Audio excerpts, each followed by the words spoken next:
Hello, welcome to the class. In this class, we will see about the topic osmosis. Right?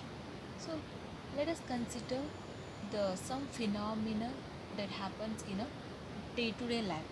This wilted flowers becomes fresh again when placed in water, or red blood cells put in salt water, it will collapse. So while seeing this example, you think that it is a biological phenomenon, but that osmotic pressure, we need that osmotic pressure is one of the colligative property. Let us see what is osmosis first. The wilted flowers ಅಂದರೆ ಒಂದು ಬಾಡಿದ ಹೂವನ್ನು ನೀವೇನು ಮಾಡ್ತೀರ ಅಂದರೆ fresh ವಾಟರಲ್ಲಿ ಇಡ್ತೀರ. ಆವಾಗ ಏನಾಗುತ್ತೆ, ಇದು fresh ಆಗಿ ಶೋ ಆಗ್ತಾ ಇರುತ್ತೆ. ಅಂದರೆ ಬಾಡಿದ ಹೂವು ಅಗೇನ್ ರಿಗೇನ್ ಇಟ್ಸ್ ಶೇಪ್. ಸೊ ಇಲ್ಲಿ ರೆಡ್ ಬ್ಲಡ್ ಶೆಲ್ಸನ್ನು ತೊಗೊಳ್ರಿ. ಇದು ರೆಡ್ ಬ್ಲಡ್ ಶೆಲ್ಸ್. ಇದನ್ನು ಸಾಲ್ಟ್ ವಾಟರ್, ಸೊ ಇಲ್ಲಿ ಏನಿರುತ್ತೆ ಸಾಲ್ಟ್ ಕಂಟೆಂಟ್ ಇರುತ್ತೆ. ಈ ಸಾಲ್ಟ್ ವಾಟರಲ್ಲಿ ನೀವು ರೆಡ್ ಬ್ಲಡ್ ಸೆಲ್ಸನ್ನು ಇಟ್ಟಾವಾಗ ಇದು ಶ್ರಿಂಕ್ ಆಗ್ತಾ ಹೋಗುತ್ತೆ. ಯಾಕೆ ಈ ಫ್ಲವರ್ ಅನ್ನುವಂಥದ್ದು ಅಗೇನ್ ಫ್ರೆಶ್ ಆಗುತ್ತೆ, ಯಾಕೆ ಬ್ಲಡ್ ಸೆಲ್ಸ್ ಶ್ರಿಂಕ್ ಆಗ್ತಾ ಹೋಗುತ್ತೆ ಅಂತ ಹೇಳಿದ್ರೆ that is mainly because of osmosis. So ಇಲ್ಲಿ ಆಸ್ಮಾಸಿಸ್ ಫಿನಾಮಿನ ಆಗ್ತಾ ಇರುತ್ತೆ, ಅದಕ್ಕೋಸ್ಕರ ಅದು ಚೇಂಜಸನ್ನು ಮಾಡ್ತಾ ಇರುತ್ತೆ. ಸೊ ಇಲ್ಲಿಗ ರೆಡ್ ಬ್ಲಡ್ ಸೆಲ್ಸ್ ಅಂತ ಕನ್ಸಿಡರ್ ಮಾಡಿದರೆ ಅದ್ರ ಸರೌಂಡಿಂಗಲ್ಲಿ ಏನಿರುತ್ತೆ, ಒಂದು ಮೆಂಬ್ರೇನ್ ಇರುತ್ತೆ. ಈ ಫ್ಲವರನ್ನು ಕನ್ಸಿಡರ್ ಮಾಡಿದರೂ ಕೂಡ ಇದು ಏನಿರುತ್ತೆ, ಒಂದು ಮೆಂಬ್ರೇನ್ ಇರುತ್ತೆ. ಈ ಮೆಂಬ್ರೇನ್ ಥ್ರೂ ಏನಾಗುತ್ತೆ, ವಾಟರ್ ಪಾರ್ಟಿಕಲ್ಲು ಅದರೊಳಗಡೆ ಇಂಟ್ರೊಡ್ಯೂಸ್ ಆಗ್ತಾ ಇದ್ದಾಗೆ ಈ ವಿಲ್ಟೆಡ್ ಇರುವಂಥ ಫ್ಲವರು ಫ್ರೆಶ್ ಆಗಿ ತೋರ್ತಾ ಇರುತ್ತೆ. ಇಲ್ಲಿ ಕೂಡ ರೆಡ್ ಬ್ಲಡ್ ಸೆಲ್ಸ್ ಇರುತ್ತೆ, ಅದ್ರ ಸರೌಂಡಿಂಗ್ಗೆ ಒಂದು ಮೆಂಬ್ರೇನ್ ಇರುತ್ತೆ. ಸೊ ಯಾವಾಗ ಇದನ್ನು ಸಾಲ್ಟ್ ವಾಟ್ರಲ್ಲಿ ಇಡ್ತೀರಾ, ಸೊ ಅಲ್ಲೇನಾಯಿತು, ಆ ರೆಡ್ ಬ್ಲಡ್ ಸೆಲ್ಸ್ ಅನ್ನುವಂಥದ್ದು ಶ್ರಿಂಕ್ ಆಗ್ತಾ ಹೋಯಿತು. ಸೊ ಇಲ್ಲಿ ನಮಗೇನು ಸಿಕ್ತು, ಒಂದು new word membrane. So membrane ಅಂದ್ರೇನು? So membrane it is a thin film that separate two fluids. So it is a selective barriers. So membrane ಅಂದರೆ ಯೂಸ್ವಲಿ ಥಿನ್ ಫಿಲ್ಮ್ ಇರುತ್ತೆ, ಅದೇನು ಮಾಡುತ್ತೆ, ಎರಡು ಫ್ಲೂಯಿಡನ್ನು ಸಪ್ರೇಟ್ ಮಾಡುವಂಥದ್ದು, ಅದು ಬ್ಯಾರಿಯರ್ ಆಗಿಯೂ ಕೂಡ ಆ್ಯಕ್ಟ್ ಆಗ್ತಾ ಇರುತ್ತೆ. ಕ್ಲಿಯರ್? ಸೊ ಇಲ್ಲಿ ವಿಲ್ಟೆಡ್ ಫ್ಲವರ್ ಇದೆ, ಅದನ್ನು ಫ್ರೆಶ್ ವಾಟ್ರಲ್ಲಿ ಇಡ್ತೀರಾ, ಅದೇನಾಯಿತು ಫ್ರೆಶ್ ಆಗ್ತಾ ಹೋಗುತ್ತೆ. ಸೊ ಯಾವುದೇ ವಾಟ್ರಲ್ಲಿ ಇಡ್ತೀರಾ ಅಂತ ಹೇಳಿ ಅದು ಫ್ರೆಶ್ ಆಯಿತು. ಅಥವಾ ರೆಡ್ ಬ್ಲಡ್ ಸೆಲ್ಸನ್ನು ತೊಗೋತೀರಾ, ಅದನ್ನು ಸಾಲ್ಟ್ ವಾಟರಲ್ಲಿ ಇಡ್ತೀರಾ, ಅದೇನಾಯಿತು ಶ್ರಿಂಕ್ ಆಗ್ತಾ ಹೋಯಿತು. ಸೊ ಇಲ್ಲಿ ಬ್ಲಡ್ ಸೆಲ್ಸ್ ಸರೌಂಡಿಗೆ ಒಂದು ಮೆಂಬ್ರೇನ್ ಇರುತ್ತೆ. ಸೊ ಇಲ್ಲಿ ಫ್ಲವರ್ ಅಂತ ಕನ್ಸಿಡರ್ ಮಾಡಿದ್ರು, ಅದರ ಲೀವ್ಸಲ್ಲಿ ಅದರ ಸ್ಟೆಮ್ಸಲ್ಲಿ ಆ ಫ್ಲವರ್ ಮೇಲ್ಗಡೆ ಇರುತ್ತಲ್ಲ ಅದೆಲ್ಲ ಮೆಂಬ್ರೇನ್ ಇರುತ್ತೆ. ಆ ಮೆಂಬ್ರೇನ್ ಮೂಲಕ ಏನಾಗುತ್ತೆ, ವಾಟರು ಅದರೊಳಗಡೆ ಇಂಟ್ರಡ್ಯೂಸ್ ಆಗ್ತಾ ಹೋಯಿತು. ಸೊ ಮೆಂಬ್ರೇನ್ ಅಂದರೆ ಇಲ್ಲಿ thin film that separate two fluids, ಅದೇನಾಯಿತು ಸೆಲೆಕ್ಟಿವ್ ಬ್ಯಾರಿಯರ್ಸ್ ಆಗಿ ಆ್ಯಕ್ಟ್ ಆಗ್ತಾ ಹೋಗುತ್ತೆ. ಸೊ ಇಲ್ಲೇನಾಯಿತು ಅಂದರೆ ಈ ಮೆಂಬ್ರೇನನ್ನು ನಾವು ಯೂಸ್ವಲಿ ಸೆಮಿ ಪರ್ಮಿಯೇಬಲ್ ಮೆಂಬ್ರೇನ್ ಅಂತ ಕರೀತಾರೆ. ಹಾಗಿದ್ರೆ ಸೆಮಿ ಪರ್ಮಿಯೇಬಲ್ ಮೆಂಬ್ರೇನ್ ಅಂದ್ರೇನು?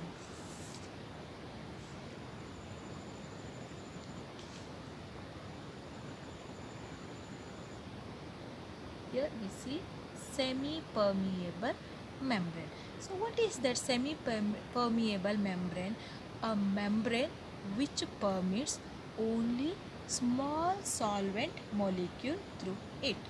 ಸೊ ಅಂದರೆ ಅದು ಒಂದು ಮೆಂಬ್ರೇನ್ ಆಗಿರುತ್ತೆ, ಆ ಮೆಂಬ್ರೇನ್ ಮೂಲಕ ಸ್ಮಾಲ್ ಸಾಲ್ವೆಂಟ್ ಮೊಲಿಕ್ಯೂಲ್ ಮಾತ್ರ ಪಾಸ್ ಆಗ್ತಾ ಇರಬೇಕು, ಅದನ್ನು ನಾವು ಸೆಮಿ ಪರ್ಮಿಯೇಬಲ್ ಮೆಂಬ್ರೇನ್ ಅಂತ ಕರಿತೀವಿ. That is nothing but a membrane, ಅದು ಒಂದು ಬ್ಯಾರಿಯರು.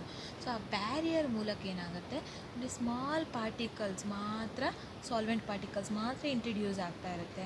ಸೊ ಸೊಲ್ಯೂಟ್ ಪಾರ್ಟಿಕಲ್ಸ್ ಅಂದರೆ ಬಿಗ್ಗೆಸ್ಟ್ ಇರುವಂಥ ಪಾರ್ಟಿಕಲ್ಸು ಅದರೊಳಗಡೆ ಇಂಟ್ರಡ್ಯೂಸ್ ಆಗೋದಿಲ್ಲ. ಸೊ ಅದನ್ನು ನಾವೇನಂತ ಕರಿತೇವೆ, ಸೆಮಿ ಪರ್ಮಿಯೇಬಲ್ ಮೆಂಬ್ರೇನ್ ಅಂತ ಕರಿತೇವೆ. Let's see the one more example. See here I will consider a YouTube. Clear? So ನಾನು ಒಂದು ಯೂಟ್ಯೂಬನ್ನು ಕನ್ಸಿಡರ್ ಮಾಡ್ತೇನೆ. ನಿಮಗೆ ಮೆಂಬ್ರೇನ್ ಅಂದರೆ ಏನು ಗೊತ್ತು, ಸೆಮಿ ಪರ್ಮಿಯೇಬಲ್ ಮೆಂಬ್ರೇನ್ ಅಂತ ಹೇಳ್ಕೊಟ್ಟು. ಇಲ್ಲಿ ಮೆಂಬ್ರೇನ್ ಅಂದರೆ ಒಂದು ಬ್ಯಾರಿಯರ್ ಇದೆ. So I will set a membrane here. So ನಾನು ಒಂದು ಮೆಂಬ್ರೇನನ್ನು ತಗೋತೇನೆ. Clear? So I will consider this part, that is A type and this part is B type. So ಈ ಎ ಮತ್ತು ಬಿಯನ್ನು ಸಪ್ರೇಟ್ ಮಾಡುವಂಥದ್ದು ಈ ಮೆಂಬ್ರೇನ್ ಆಗಿರುತ್ತೆ. So what I do, So I will take here salt, here also salt solution, but the concentration of the salt solution is different. So here I will consider 2% salt solution. 2% salt solution means, so it contains 98% water, 98% water, and only 2% means 98 ml of water in that 2 gram of salt. Here I will consider 40 gram of water in 40 gram of salt in 60 ml of water. Means in first case I will consider 2 gram of salt. In second case, means in A type I will consider 2 gram of salt. In B type I will consider 40 gram of salt. So while see this, one will act as dilute side and another one will act as concentrated side. ಅರ್ಥ ಆಗ್ತಲ್ವಾ?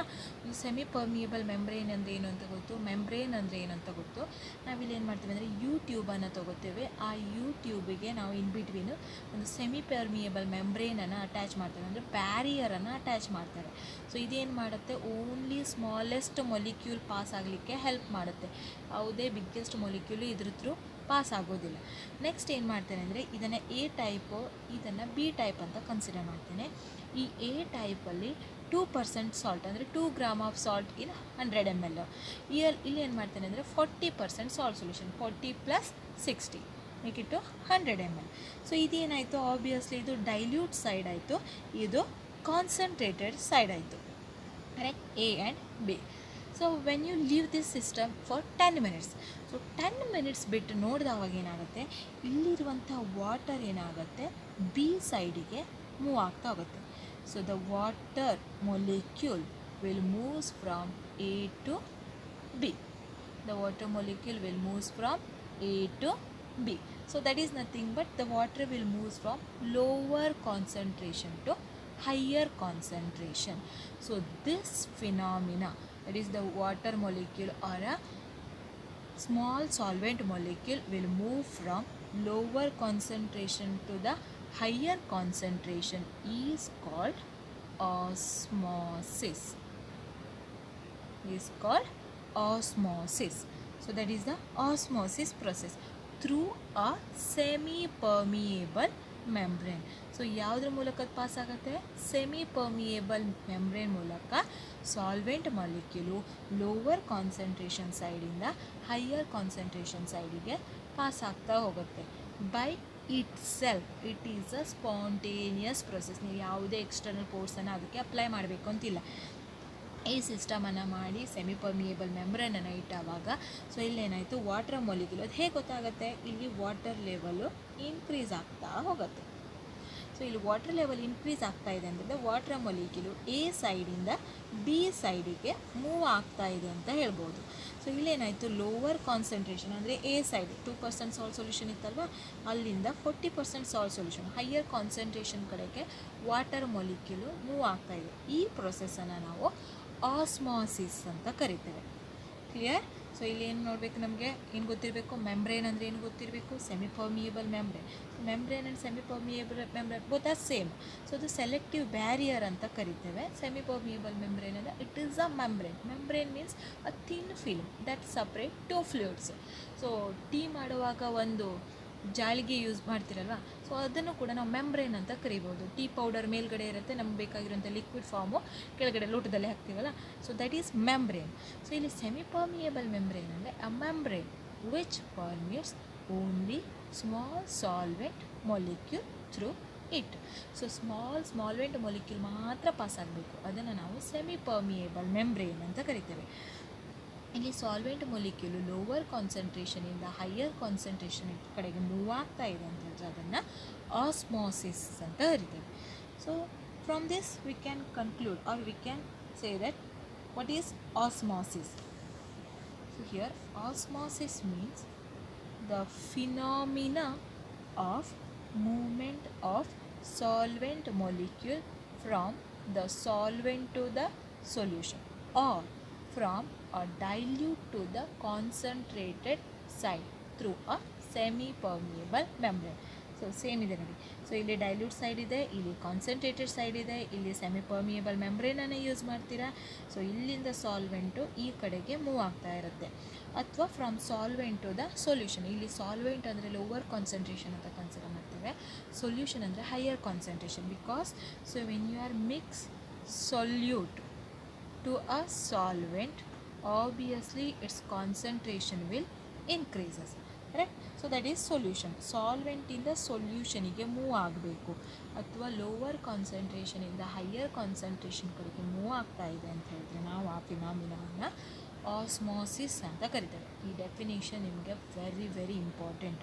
So ಇದರ ಮೇಲೆ questions ಕೇಳ್ತಾರೆ ನಿಮಗೆ mainly in question number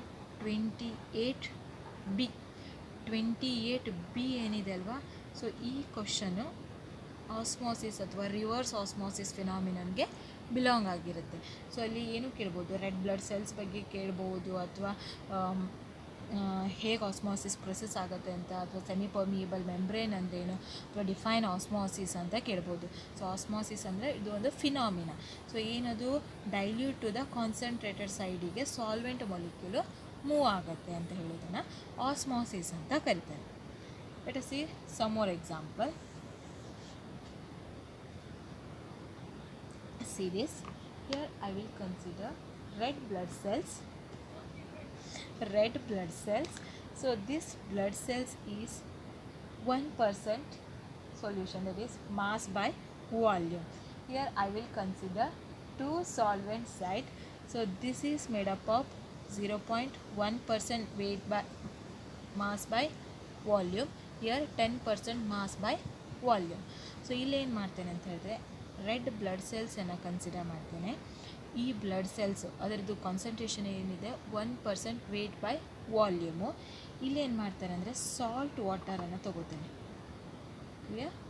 ಇಲ್ಲೂ ಕೂಡ ಸಾಲ್ಟನ್ನು consider ಮಾಡ್ತೇನೆ. ಈ ಸಾಲ್ಟಿನ concentration ಏನಿದೆ 0.1% ವೇಟ್ ಬೈ ವಾಲ್ಯೂಮ್. ಇಲ್ಲಿ ಏನು ಮಾಡ್ತೇನೆ 10% ವೇಟ್ ಬೈ ವಾಲ್ಯೂಮ್. ಸೊ ಇಲ್ಲಿ ಎಷ್ಟಿದೆ 1%. So 0.1% is less than 1% and 10% is greater than 1%. So what I will do, I will put this red blood cells into this solution as well as in this solution. So what happens when you put this red blood cells into first solution, here the size will increases, clear?